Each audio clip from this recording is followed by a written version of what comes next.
সেটা হচ্ছে যে ডিভিডির ফুল ফর্ম কি? Digital versatile disk.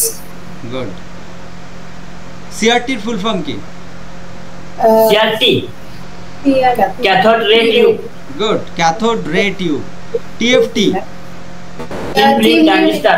Thin film transistor. Right right right. Okay, আচ্ছা, তো বাইনারির বেস কত? 2। হেক্সাডেসিমেলের র্যাডিক্স কত? 0 থেকে 3। रैडिक्स, हेक्साडेसिमल रैडिक्स, रैडिक्स तो जा बेस होता है 16 তাই, মানে র‍্যাডিক্স তো যা বেস होता है, এটা কোশ্চেন আসে, ঠিক আছে? ওকে, আচ্ছা, আমরা যদি ডেসিমেল থেকে বাইনারিতে করতে চাই তাহলে আমরা ভাগ করব না গুণ করব? স্যার ডেসিমেল থেকে বাইনারি, হ্যাঁ, ডেসিমেল থেকে বাইনারিতে করতে চাই, ভাগ করব না গুণ? ভাগ করব। কত দিয়ে ভাগ করব? 2 দিয়ে। 2 দিয়ে। গুড। আচ্ছা, প্রথম প্রজন্মের কম্পিউটার কিসের উপর ভিত্তি করেছিল? যাকে বলেন প্রথম প্রজন্মের কম্পিউটার, ফার্স্ট জেনারেশন, প্রথম প্রজন্মের কম্পিউটার কোন টেকনোলজির উপর দাঁড়িয়ে ছিল?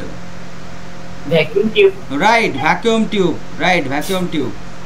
আচ্ছা, ফোর্থ জেনারেশনের কম্পিউটার কোন টেকনোলজির উপর দাঁড়িয়ে আছে?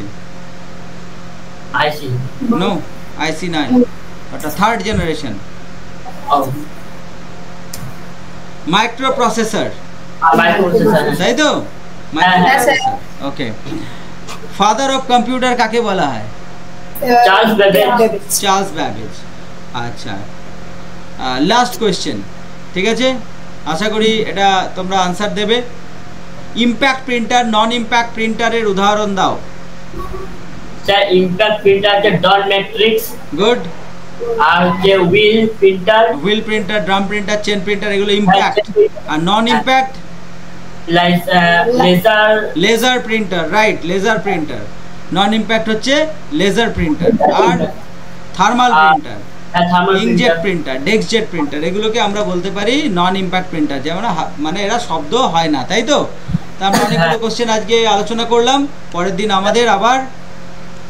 আমাদের ওয়েস্ট বেঙ্গল বোর্ডের first semester computer application, computer science এবং ভোকেশনালের ফার্স্ট সেমিস্টারের কম্পিউটার পড়া হবে, ঠিক আছে?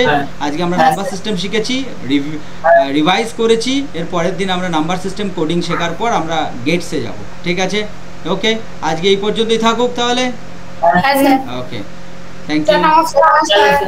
নমস্কার।